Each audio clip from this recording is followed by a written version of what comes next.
Assalamualaikum warahmatullahi wabarakatuh. Bismillahirrahmanirrahim. Alhamdulillahi rabbil alamin. Wabihi nasta'in ala umurid dunya waddin. Wassalatu wassalamu ala rasulil karim Sayyidina Muhammad wa ala alihi wa sahbihi ajma'in. Qala rabbi syrah li sadri wa yassir li amri wahlul 'uqdatam min lisani yafqahu qawli. Subhanaka la ilma lana illa ma 'allamtana innaka antal alimul hakim wa la hawla wa la quwwata illa billahil aliyyil azim. Fafahhamnaha Sulaiman wa kullan atayna hukma wa ilma wa sakharna ma'a Daud al-jibali yusabbihna wat tayra wa kunna fa'ilin. Amma ba'd. Alhamdulillah, bertemu kita sekali lagi dalam program Tazkirah Ramadan untuk sama-sama kita ingat memperingati antara satu sama lain. Proses itu perlu bagi orang-orang yang beriman agar ianya dapat mengingatkan kita tentang berapa banyakkah amalan yang perlu kita bawa, yang boleh kita bawa bekal menuju hari akhirat yang kekal abadi. Tuan-tuan dan puan-puan yang dirahmati Allah, pada sesi kali ini kita akan membincangkan serba sedikit bonus-bonus yang Allah telah sediakan di dalam bulan Ramadan.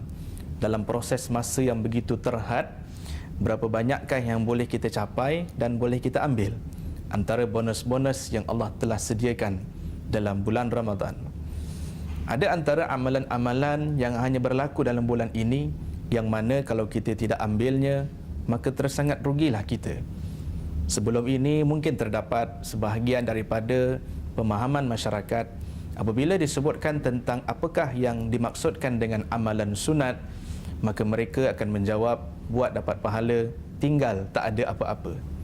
Tetapi sebenarnya amalan sunat ini yang dapat kita lihat dengan bentuk yang lebih mendalam, buat dapat pahala, tinggal kita rugi. Sebab inilah peluang yang terbaik untuk kita kumpul berapa banyak amalan sunat yang dapat kita lakukan. Baik, pertamanya adalah pengkhususan solat tarawih yang hanya berlaku dalam bulan Ramadan. Sekiranya kita terlepas satu malam, adakah boleh untuk kita bawa solat tarawih yang kita tertinggal itu kepada bulan berikutnya? Tidak pernah berlaku dalam mana-mana sejarah peradaban manusia, walaupun sekalipun daripada zaman Rasulullah, bawa solat tarawih 2 malam yang tertinggal pada masa bulan Ramadan, selepas hari raya, malam kedua Syawal, selepas Isyak dia sembahyang 20 rakaat. Maka timbul keraguan dan kebimbangan daripada orang yang berada sekitar itu. Lalu soalannya ditanya, solat apa ini? Saya menunaikan solat tarawih yang telah saya tinggalkan 2 malam ketika Ramadan. Maka orang itu akan dilihat dari perspektif yang sangat berbeza. Sebab itu, solat tarawih yang hanya diberikan pengkhususan dalam bulan Ramadan, kalau kita tertinggal, maka rugilah kita. Dan tidaklah menjadi pula isu salah menyalahkan antara satu sama lain, yang buat 20, yang buat 8 rakaat, masing-masing sibuk menyalahkan antara satu sama lain. Masing-masing mendakwa saya dapat pahala yang lebih, awak dapat pahala yang kurang, awak buat 8, saya buat 20. Sebenarnya perkara ini tidak patut berlaku. Bahkan masing-masing patut meraihkan antara satu sama lain. Sekalipun 8 itu berasal daripada Rasulullah dan 20 itu berasal daripada Sayyidina Umar Al-Khattab. Sekurang-kurangnya kita masih lagi mampu untuk mengambil bonus yang Allah telah sediakan dalam bulan Ramadan, iaitu menunaikan solat tarawih. Perkara yang kedua, bonus Ramadan yang Allah telah sediakan, yang sering kita dengar, ta'jilul fitri wa ta'khiris sahur, mempercepatkan berbuka dan melewatkan sahur. Mempercepatkan berbuka, biasanya orang kita pasti lebih pantas daripada yang lain. Apabila melibatkan tentang makanan, apabila melibatkan tentang atur cara makan, pasti dia paling terkehadapan. Dalam mana-mana majlis, sekiranya dijemput, maka soalan pertama yang akan keluar, ada makan ke tidak? Bila bulan puasa, sah-sahlah memang ada makan untuk berbuka puasa. Jarang-jarang orang buat majlis berbuka puasa, tidak ada makanannya. Maka soalan itu akan ditanya balik. Maka sekiranya dijawab oleh penganjur, minta maaf makanan tak ada, maka dia seorang ajalah majlis itu pada waktu itu. Sebab itu Nabi menyatakan ta'jilul fitri, mempercepatkan berbuka, itu salah satu perkara yang Nabi sebut. Walaupun perkara itu nampak mudah, tetapi kalau kita buat secara istiqamah, itulah satu persatunya bonus yang boleh kita ambil. Dan kemudian dituruti pula dengan takhir sahur, melewatkan bersahur. Dan inilah membezakan puasa kita dengan puasa ahli kitab. Nabi menyatakan, tasahharu, bersahurlah kamu, fa innas sahuru barakah, kerana sahur itu barakah. Apa yang dimaksudkan dengan barakah? Barakah ini ialah benda yang sedikit tapi tahan lama. Sekurang-kurangnya, selain daripada mengambilkan peramalan sunnah, kita mengambil satu bonus yang baik di situ. Jadi, mempercepatkan berbuka dan kemudian melewatkan sahur. Tapi lewat sahur itu, jangan sampai masuk kepada azan subuh telah berkumandang. Waktu itu, mulutnya masih mengunyah lagi makanan di dalamnya itu. Jadi dia berkata waktu subuh, Alhamdulillah, dah azan, baru boleh mula sahur. Itu boleh diguna pakai ketika mana berbuka puasa. Apabila mendengar azan berkumandang, maka tidak perlu dilewatkan, bahkan perlu disegerakan. Waktu itu, kita akan melihat pula lebih mendalam bagaimana adab-adab makan yang Rasulullah telah tunjukkan kepada kita. Ambil makanan yang paling dekat dahulu, mulakan dengan doa. Sebelum berbuka puasa, bacalah doa dulu. Kerana apa? Doa orang-orang yang berpuasa ini tidak ditolak oleh Allah. Bacalah doa. Ambil makanan yang paling dekat dengan kita dahulu. Seimbangkan antara minuman, jangan terlalu panas, jangan terlalu sejuk. Ambillah makanan yang paling dekat dengan kita dahulu, sekalipun makanan itu makanan yang tidak kita sukai. Walaupun ada ikan siakap yang telah tertengok mukanya ke hadapan kita, ikan itu berada di hujung nun sana, tetapi dalam adabnya kita ambillah yang paling dekat dahulu. Maka bila masing-masing dalam satu majlis makanan yang berasaskan sunnah Rasulullah, masing-masing sibuk untuk memberikan, maka masing-masing akan dapat. Sebab itu konsep hidup, kalau kita lihat kembali, untuk memberi, maka kita akan dapat. Tapi kalau sebaliknya, konsep hidup ini, kita asyik fikir apa yang kita akan dapat, sah-sahlah kita tak akan dapat. Sebab itu, perbetulkan balik niat kita, berapa banyakkah yang telah kita berikan hak kita kepada Allah Subhanahu wa ta'ala.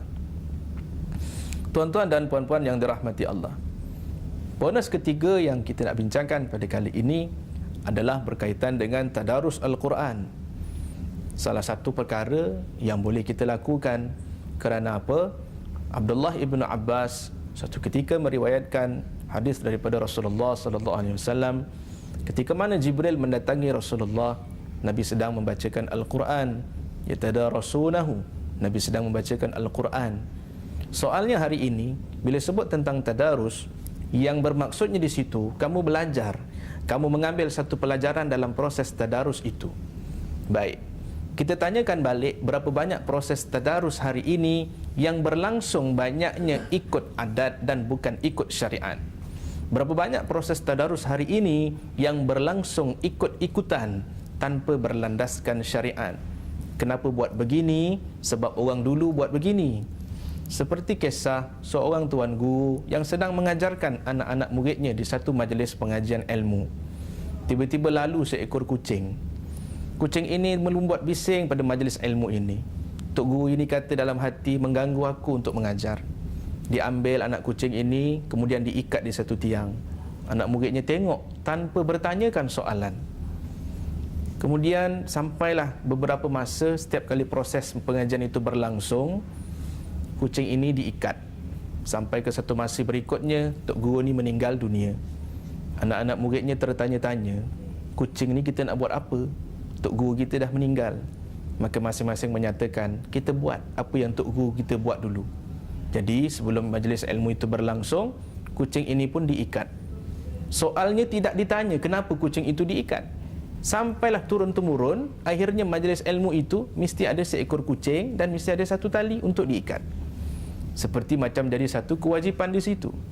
Jadi kita bertanya balik pada diri kita, kalau kita merenung kembali proses puasa ini, adakah telah kita hadamkan dari segi masalah hukum hakamnya sehadam-hadamnya?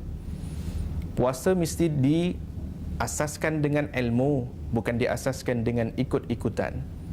Berbalik kepada tajuk tadi berkaitan dengan tadarus Al-Quran. Soalnya hari ini berapa banyak daripada kita yang betul-betul mengikut tata cara syariat yang telah ditentukan. Tadarus ini secara ilmiahnya ia mesti ada ciri-ciri berikut. Mesti ada seorang guru dalam satu kumpulan. Dan kemudian yang kedua, mesti ada seorang pembaca. Dan yang lain akan jadi pendengar. Jadi seorang pembaca, ada seorang guru yang akan memperbetulkan bacaan, yang lain akan mengambil pelajaran sekiranya terdapat kesalahan dalam proses tadarus itu. Dan kemudian proses ini perlu berjalan ikut piawaian yang telah ditetapkan oleh guru dalam kumpulan itu. Kalau kita lihat situasi hari ini, proses tadarus dalam satu kumpulan 10 orang contohnya, 10 orang baca. Siapa yang semak bacaan itu, siapa yang memperbetulkan bacaan itu, dan siapa yang mendengar bacaan itu. Harus diingat, ketika kita memperdengarkan, ketika kita membaca Al-Quran, kita tidak boleh buat dua perkara dalam satu masa. Kita hanya membaca, tetapi kita tidak boleh menyemak bacaan kita sendiri. Seperti yang berlaku dahulu kala, kita yang membaca, kita juga yang menyatakan salah, dan kemudian kita juga yang menyatakan betul. Penghujungnya kita kata yang kita khatam. Sebab itu, semua perkara-perkara sebegini harus didasari dengan ilmu, supaya puasa kita dapat satu markah yang begitu tinggi yang pernah disebut oleh Rasulullah, iaitu puasa khususul khusus, iaitu puasa yang keberuntungan bagi orang-orang yang beriman. Sebab itu daripada 3 bonus yang dapat kita bincangkan pada kali ini, ya, daripada solat tarawih, kemudian mempercepatkan berbuka, melewatkan sahur, dan tadarus Al-Quran, maka sekurang-kurangnya kita dapat sesuatu yang bermanfaat. Nabi menyatakan amalan itu sekalipun sedikit, madama wa in qalla, ianya berterusan sekalipun sedikit, itulah yang dinamakan sebagai istiqamah. Istiqamah ini senang untuk disebut, tetapi susah untuk kita buat. Kita boleh buat, soalnya sejauh mana boleh kita bertahan, soalnya sejauh mana boleh kita istiqamah dengan satu-satunya amalan tersebut. Sebab itu ketika belum masuk Ramadan, perancangan kita penuh daripada daripada selepas subuh, daripada selepas sahur sampailah dah nak berbuka. Orang kita hebat merancang, tapi pelaksanaannya tepuk dada tanya iman. Sebab itu tuan-tuan dan puan-puan yang dirahmati Allah, sebagai kesimpulannya, apa juga bentuk bonus yang Allah tawarkan dalam bulan Ramadan kali ini, carilah dan cubalah dapatkan semampu mana yang kita boleh. Janganlah sampai ia memudaratkan, dan mudah-mudahan ia dapat memanfaatkan bagi diri kita semua. Mudah-mudahan kita mendapat manfaat bersama. Sekedar itu, aqulu qawli hadza astaghfirullahaladzim li wa lakum wa lisa'il muslimin wal muslimat wal mu'minina wal mu'minat innahu huwal ghafurur rahim. Wassalamu alaikum warahmatullahi wabarakatuh.